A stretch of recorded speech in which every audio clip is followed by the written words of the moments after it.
Career start చేసిన 10 ఏళ్లలో ఒక్కసారి కూడా నెక్స్ట్ ఏంటి అనే ఆలోచన లేకుండా కనీసం ఒక్క సినిమానైనా బ్యాకప్ పెట్టుకున్న పూజా హెగ్డేతో ఇప్పుడు బ్యాడ్ టైం బాగా బంతాట ఆడేస్తోంది.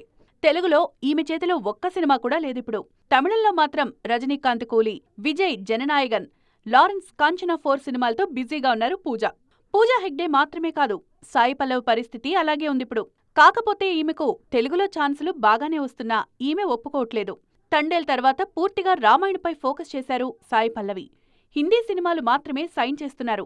అక్కడ రామాయణతో పాటు అమీర్ ఖాన్ తనయుడు జునైద్ సినిమాలు చేస్తున్నారు పల్లవి. కెరీర్ మొదలైన 20 ఏళ్లలో ఫస్ట్ టైం అనుష్క శెట్టికి నెక్స్ట్ ఏంటనేది అర్థం కావట్లేదు. ఘాటి ఎప్పుడో పూర్తయింది.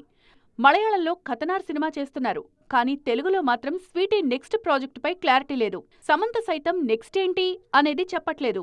మా ఇంటి బంగారం సినిమా ప్రకటించినా ఇప్పటివరకు అప్డేట్ లేదు. రెజీనా, ప్రగ్యా జైస్వాల్ లాంటి హీరోయిన్లకు కూడా తెలుగులో అవకాశాల్లేవిప్పుడు.